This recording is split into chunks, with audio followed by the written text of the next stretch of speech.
Police boss calls on Angore leaders to solve issues with dialogue. PNGDF confirms weapons in Angore are forced service weapons. And local war canoe festival to feature Indonesian culture. This is National EMTV News with Helen Sayer. Good evening and thanks for joining us for Saturday's news. Acting Police Commissioner Jim Andrews is appealing to landowner leaders in the Angore project site in Hela province to have roundtable discussions to settle issues they have and not to cause destruction to properties in the project site area. Acting Police Commissioner Jim Andrews said the highly threatening and volatile situation in Hela by aggravated landowners and other tribes surrounding the Angore project area has come about because of a number of issues, including the non-payment of royalties. I am now calling upon the landowner leaders to take ownership of the Angore issue and resort to roundtable discussions instead of the violent actions that you have taken recently. At the end of the day, it is the landowners yourself who will be affected and will suffer from the destruction of those properties on those LNG sites. He elaborated that police are closely monitoring the situation in Angore, including other project sites in the Heights area, and will arrest those involved in the destruction of properties. Police manpower will be boosted in those areas. And I'm telling the leaders that additional police manpower will be sent into the area to investigate and arrest those perpetrators that is causing all this problem in Angore and other areas in the Heights project areas. Florence John Duo, National EMTV News. Images surfacing on social media of people in the Southern Highlands province handling high-powered firearms have been confirmed by the PNGDF Commander Gilbert Toropo as being Defence Force Service firearms.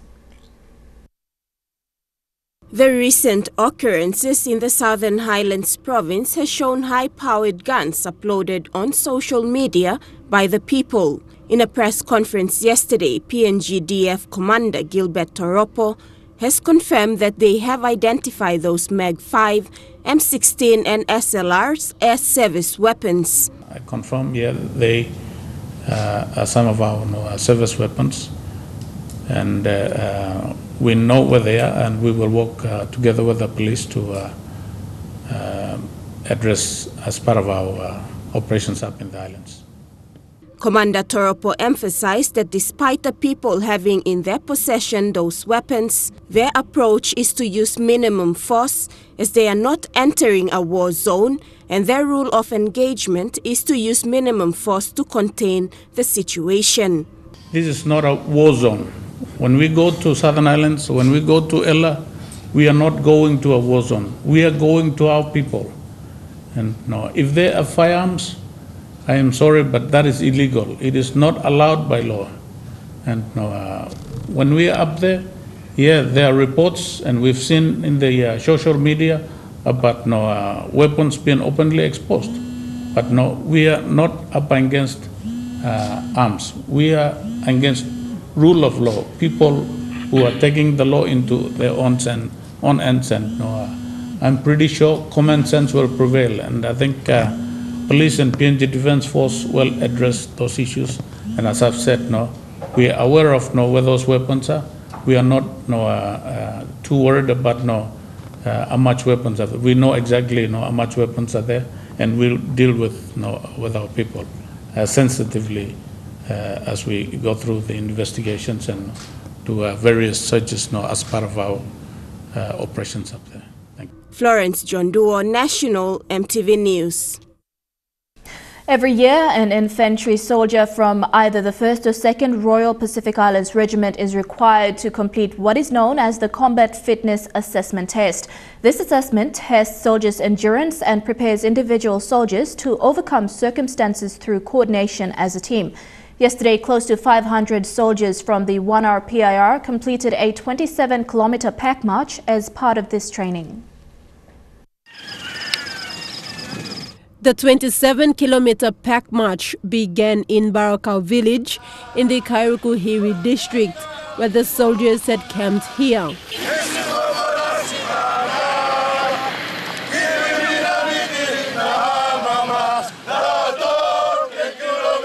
From Barakau, the soldiers began a 6-hour walk along the Magi Highway back to their base at Taurama. The exercise is a fitness training that each member of the infantry must undertake as a requirement of the PNG Defence Force. The exercise has been very hard, very hard in the sense that it was very challenging. We put them through very challenging situations, but yes, yet achievable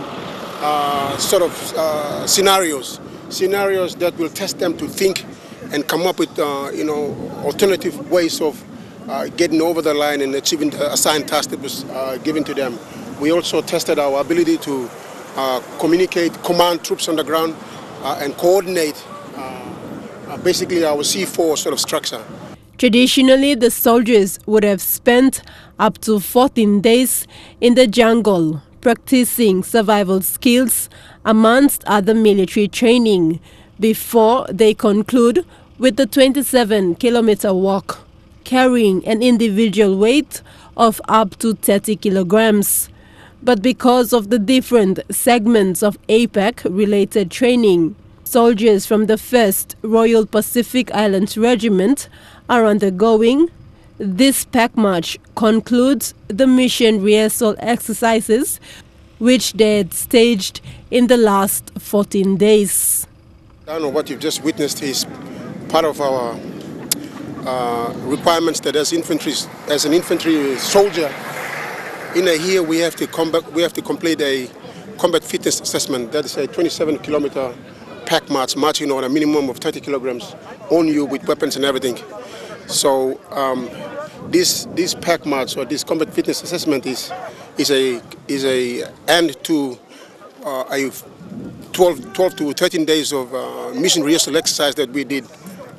Firstly started off within the city limits and ended up in the vicinity of the Bautama Quarry, where we did a big coordinate search battalion-sized activity. So we need to get that C4, our ability to command, control, communicate and coordinate troops.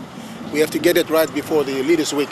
So that was one of the big things that we want to achieve during over the last 12 days, and I think it went very well in terms of, also in terms of putting into place our standard operating procedures and our tactics on the ground.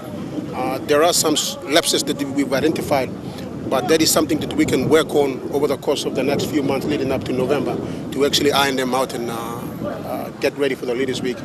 Thekla Gunga, National EMTV News. A 15-seater PNV bus drove into a lake along the Salamander Road in Lae yesterday. On board were 3 passengers, the driver, his offsider and another man. According to witnesses, they were preparing to leave after having their lunch there when the tire of the bus skid and fell into the lake. This area is a place where people stop by to have their break and wash their vehicles. Some even go there for fishing. According to eyewitnesses, the driver was going to drive off after when the tire of the 15-seater bus skid from the hill where they parked. The vehicle fell into the lake because the ground was slippery due to the bad weather condition. The driver and his offsider managed their way out while the other passenger drowned and died. Some hours later, the bus was towed out by a trucking company in Lae. The body of the passenger was taken to the morgue at Angore Hospital. You're watching National EMTV News. We'll have more of the day's other stories when we come back from these messages. Stay tuned.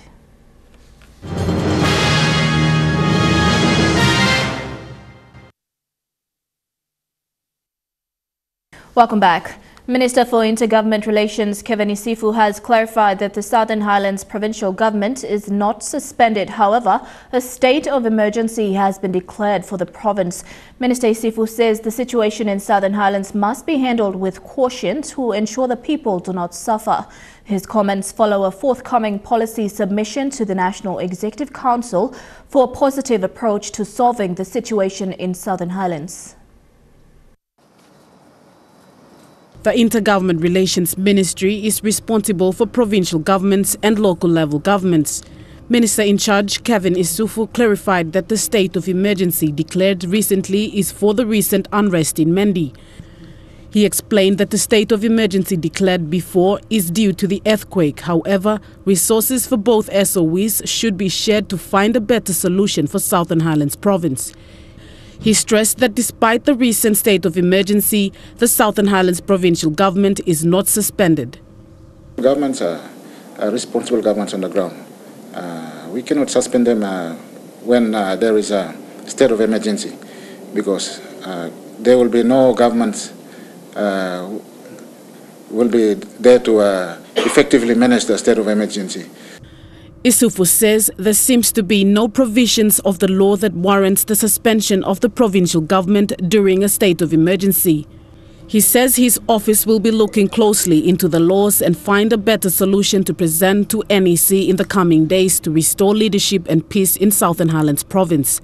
The provincial government is innocent, they have not done anything wrong. So it is not in the best interest to suspend the provincial government, the Southern Highlands provincial government. So I will be taking a submission to NEC to make a clear approach of way we can support the provincial government. If it means removing some of the powers, we will do that. But Isifu added that the important thing is to ensure security for the people and the public assets, and secondly is to ensure that people do not suffer in terms of service delivery. Stacey Yalo, National EMTV News. The Paradise Foods Company in Lae celebrated 3.5 years of being injury-free. Health and Safety Officer Napoleon Malot says no major injuries have been experienced by employees whilst on the job for the past 3 years. Paradise Foods General Manager of Manufacturing Glenn Paris says celebrating the achievement is a way of reinforcing the company's priorities in promoting health and safety. Please. Staff of the Paradise Foods Company in Lae celebrated their achievement today, seeing almost 4 years of no major injuries experienced by staff on the job. This morning, they gathered for a fun day to commemorate this achievement. If we don't have any incident or any accident that happened during the course of work for any employee with a company, it's regarded as LTI free. We don't have it, so it's 3.5 years free of LTI. Health and Safety Officer Napoleon Malot says the last recorded lost time injury or on-the-job injury was in 2014. This has been over 1,300 days without any injuries. We have our safety briefings and all this, toolbox, whatever, those are course of actions the company and is taking to basically to limit injuries. The company's General Manager for Manufacturing, Glenn Paris, says the health and safety of workers is a priority and they continue to develop programs for this. But it's not just about celebrating, it's also about reinforcing our priority on safety and stressing to the guys that safety is our #1 priority. During the fun day this morning, 17 staff members were also presented with their Pacific First Aid certificates for attending a training with the Red Cross. Lucy Kopana, National EMTV News, Lae. Rona Elementary School, just outside Port Moresby, celebrated its 20th anniversary this week, despite continuous challenges over the years. Established in 1998, the school now has 94 students.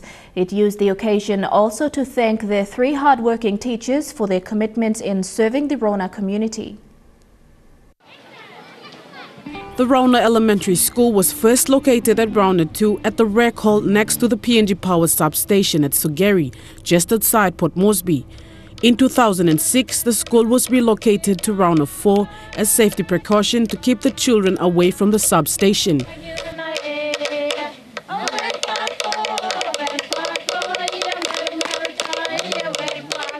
There are 44 boys and 50 girls who attend the elementary school.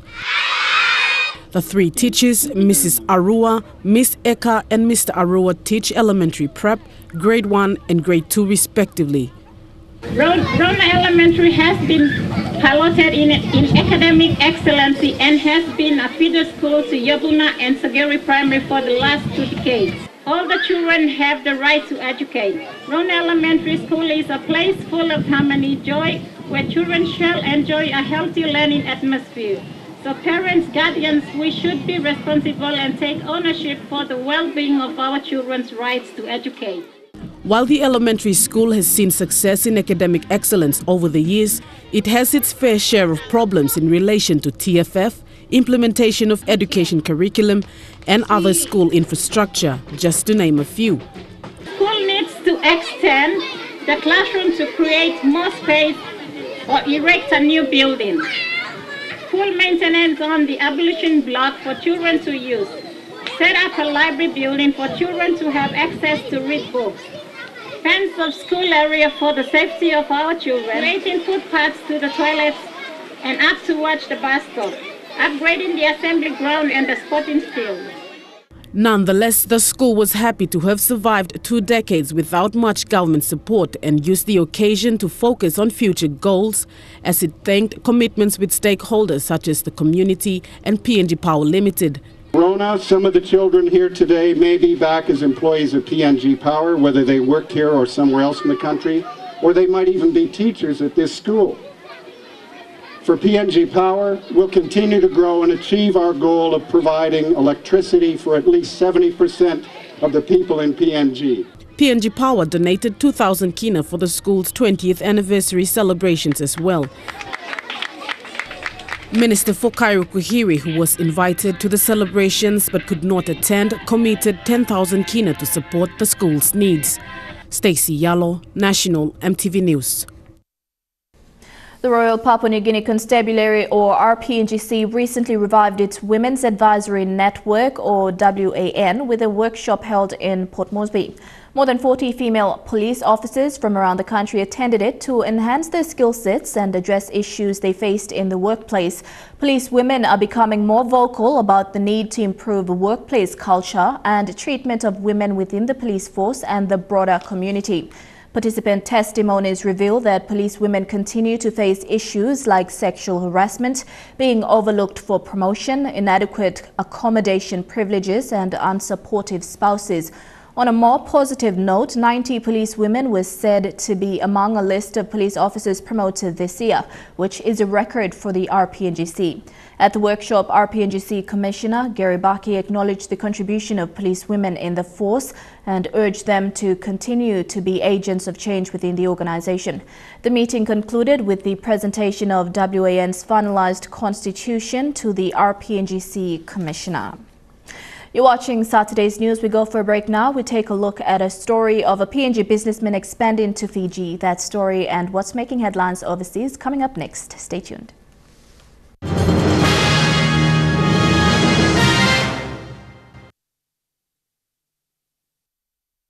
Welcome back to the news. The 2018 Huhu War Canoe Festival is 4 months away and the organizing committee is already up to its neck with preparations to set the stage for another spectacular show.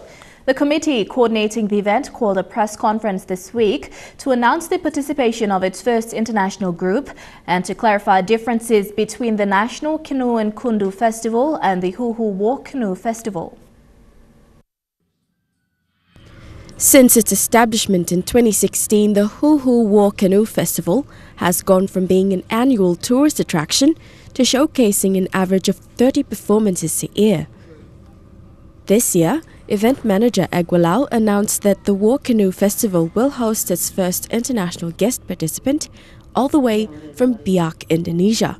They heard about the event. They've actually built a war canoe and they are with plans to sail it down from Biak Island all the way down to Alatau. So we were meant to showcase that last year. It didn't happen due to financial reasons, but Irileki and his team from Biak Island are very excited and working very hard to also raise the funds to bring that canoe down to take part in the Huhu event this year.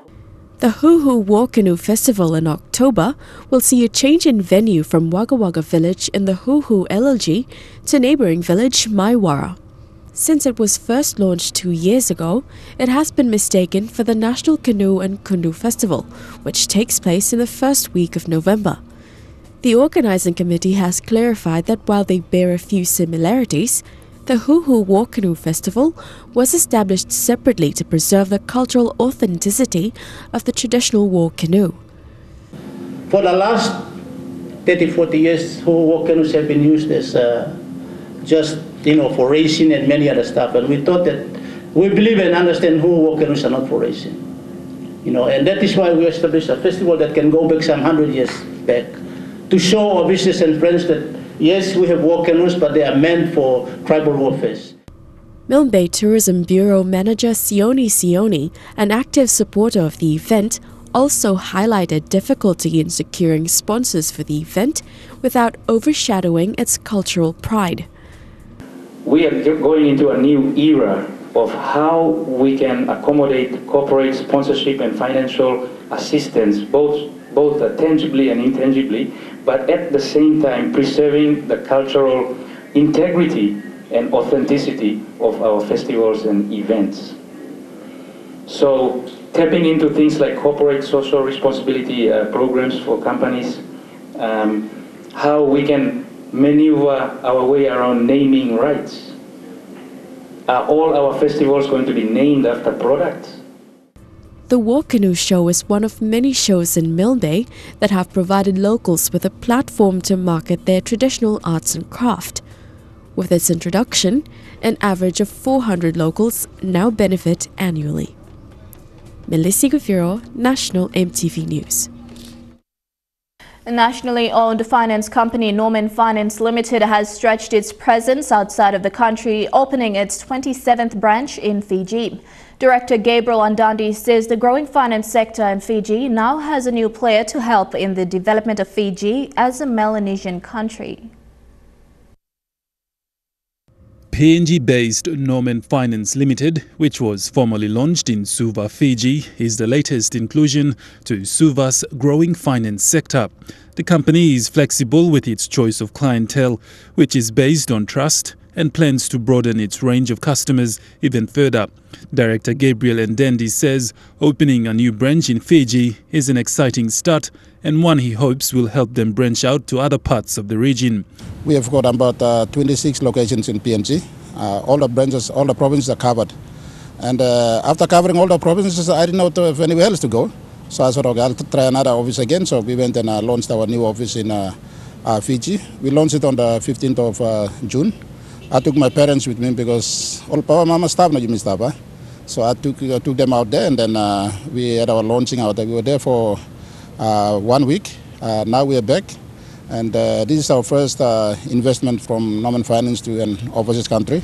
The company says their interest rates are affordable and low enough to attract clients, and is very flexible with time frame involved in the payment of the loan. And Dandy says Norman Finance is not established in Fiji to compete with other finance companies, but to offer alternatives to individuals and companies looking for soft loans due to similarities in Melanesian cultural obligations. Since I wanted to start off with our Melanesians because they are our brothers, and I was thinking of Solomon Islands, Vanuatu, and Fiji, but then Fiji I chose that because of the economy there. I think they've got a stable economy, and Dendi says that given employment statistics in Fiji, 70% of the population are low minimum earners. Norman Finance Services is essential to low medium income earning families. Godwin Eki, National EMTV News. Turning overseas, confusion reigns in the wake of the change to U.S. policy on separating migrant families. Frantic efforts are being made to reunite the families, and the First Lady Melania Trump made an unannounced visit to the detention center. But it was the message on her jacket that grabbed the headlines. Melania Trump's unexpected visit to the Mexican border tonight is an attempt to show that the administration has a heart.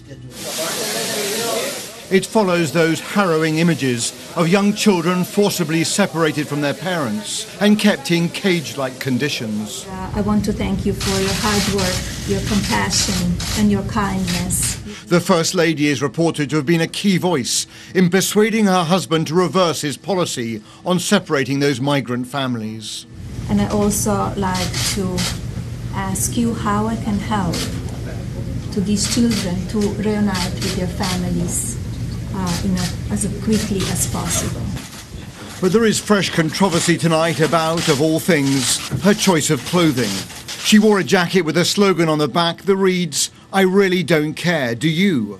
Whatever that refers to, such messaging on a visit to a detention camp would appear to be stunningly insensitive.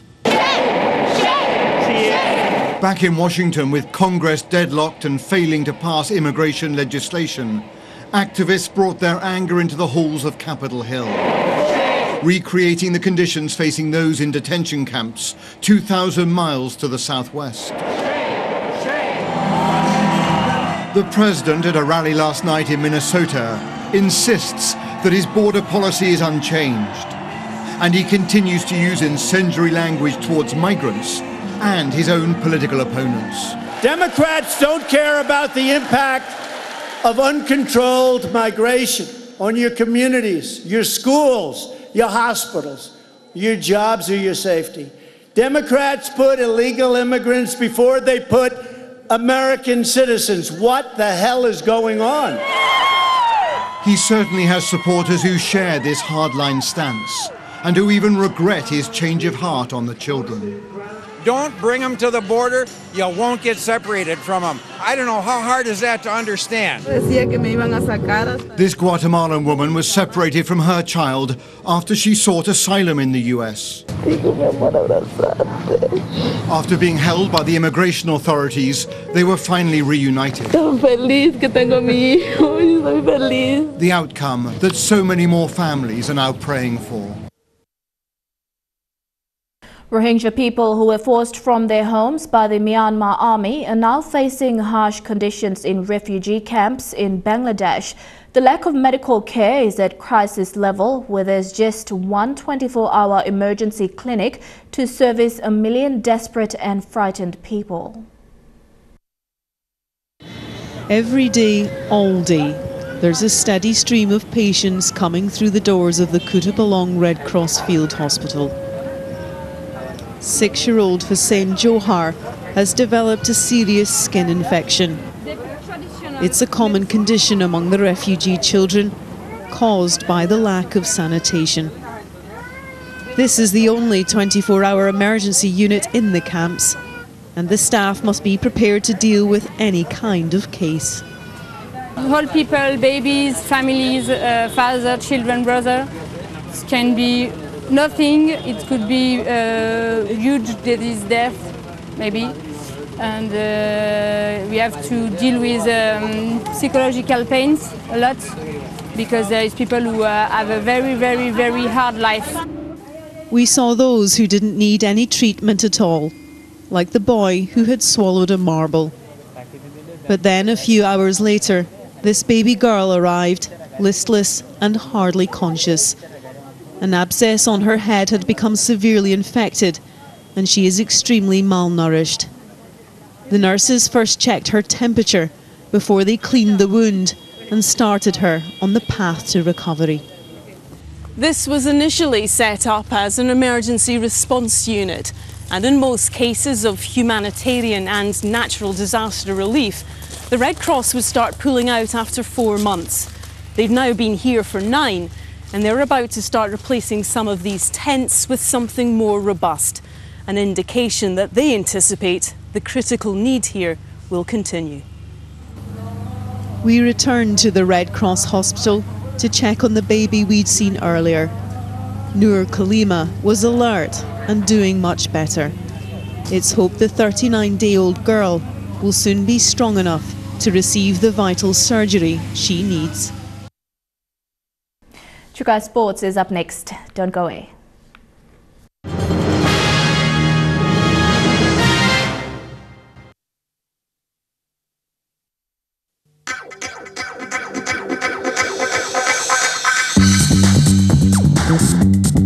Trukai Sports.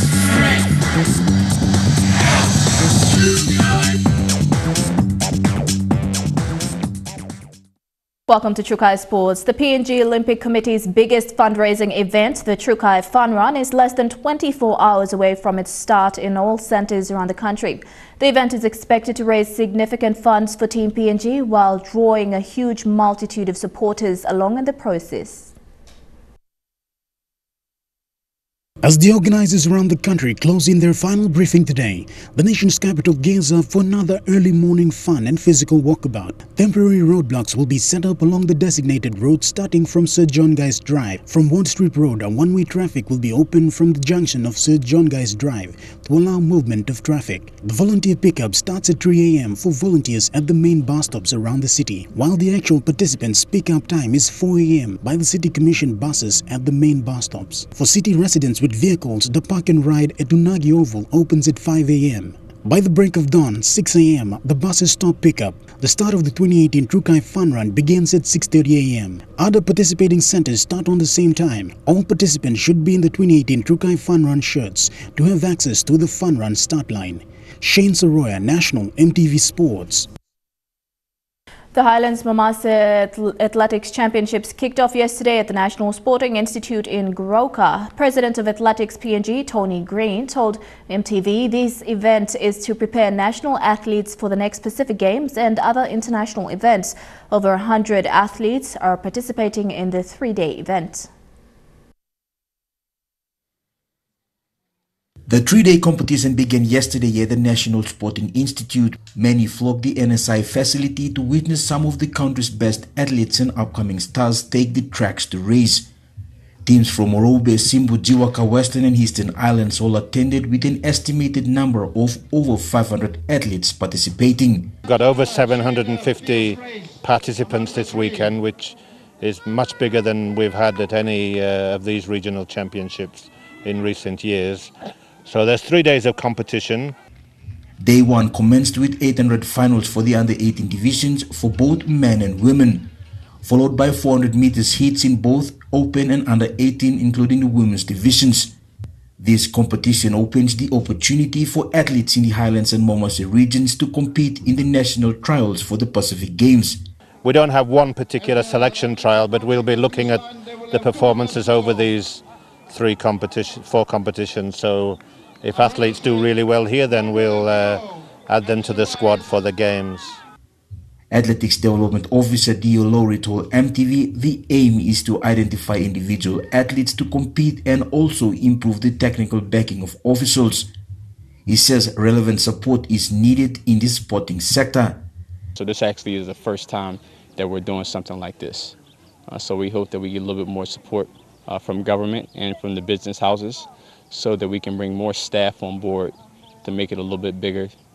We can also get those staff to educate the other students and other officials in those other areas so that we can get some more interest and growth, and it could be the way that it's supposed to be. PNG Sprint Queen Toya Whistle is also around to participate and support the new athletes. She says such competition is helpful to improve the level of athletes in the country. We're developing the young ones. So right now you can see we have a new athletes, like, they got potential young ones coming up. Maybe in future we might have like strong team for South Pacific Games next year. The competition will end tomorrow. Jack Lapava Jr., National EMTV Sports. Still in Goroka, PNG long-distance runner Simbai Kasper competed in Day 1 and Day 2 of competition in the 5,000 meters final. The Simbu lad says the competition is tough as both new and old runners take the tracks. The PNG goal defender says his preparations are on track and hopes to impress selectors during the competition. Meanwhile, Sprint Queen Toya Whistle says despite minor fallbacks in her previous runs, she has progressed with her training and participation in the three-day event.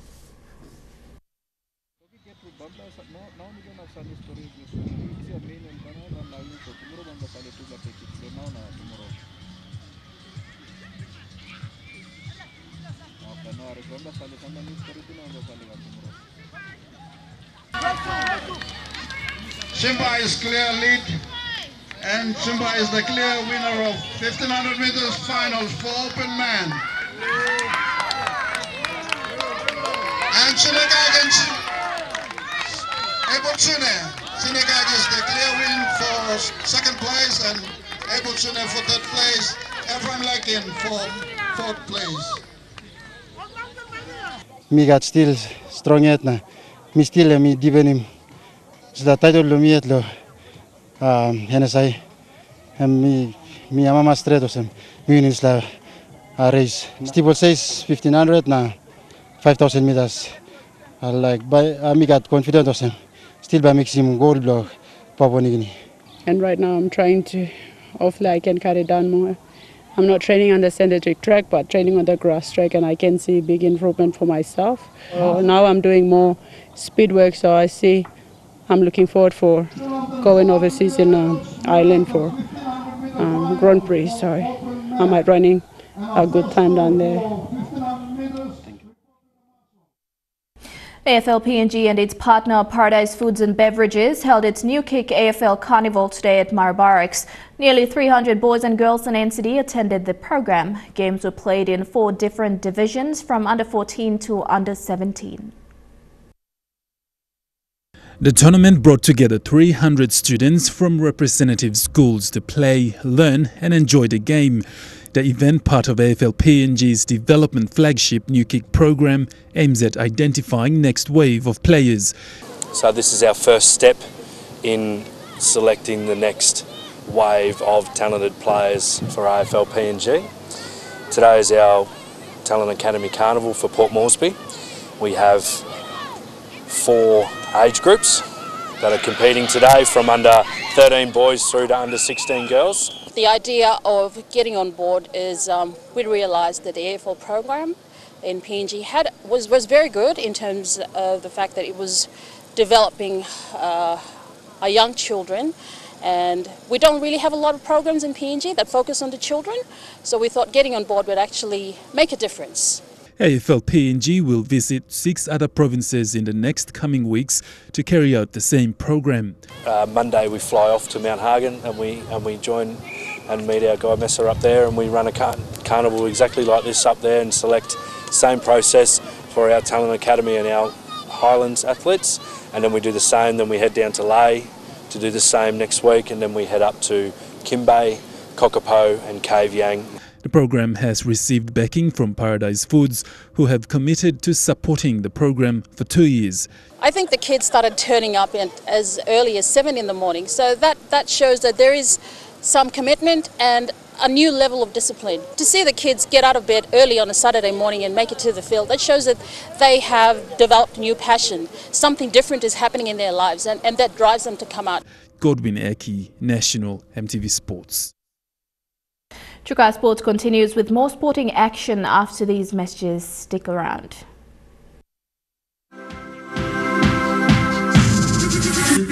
Trukai Sports.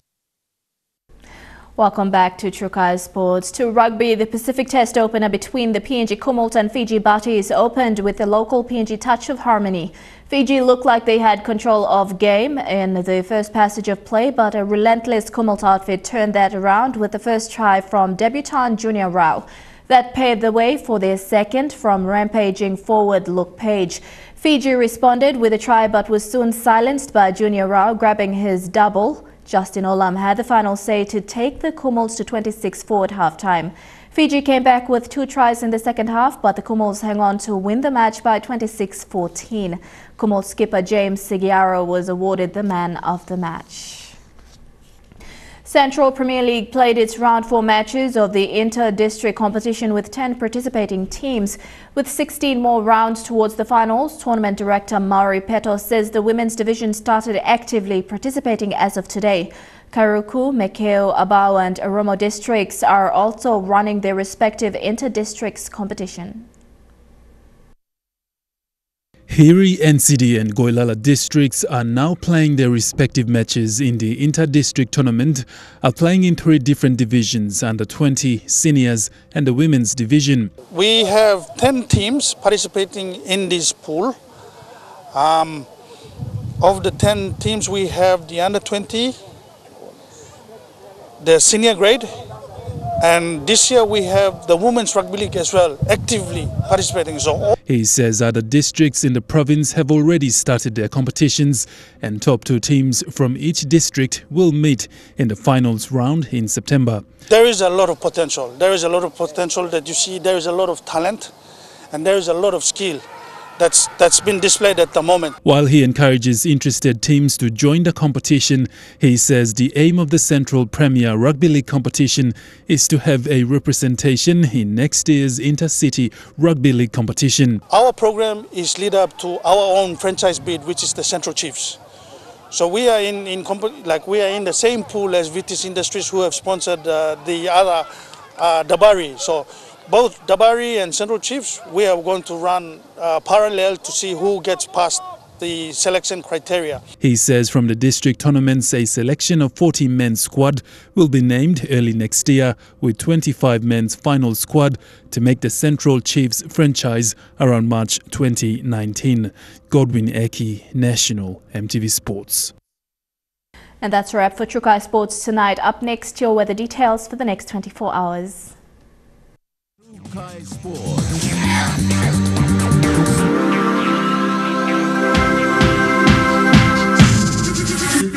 Trukai Sports.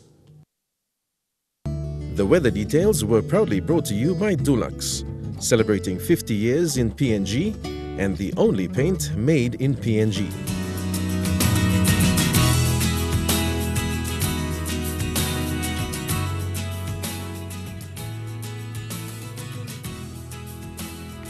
A quick look at the weather in the Highlands region. Goroka and Kondiawa, showers, then scattered morning fog. In Mendi and Wabeg, a shower or two, then scattered morning fog.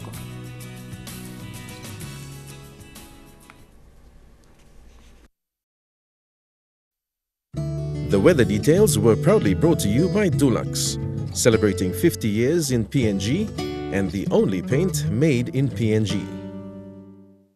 And that's been the news, sports and weather for today, Saturday, 23rd of June 2018. On behalf of the entire EMTV News team, pleasant viewing and good night.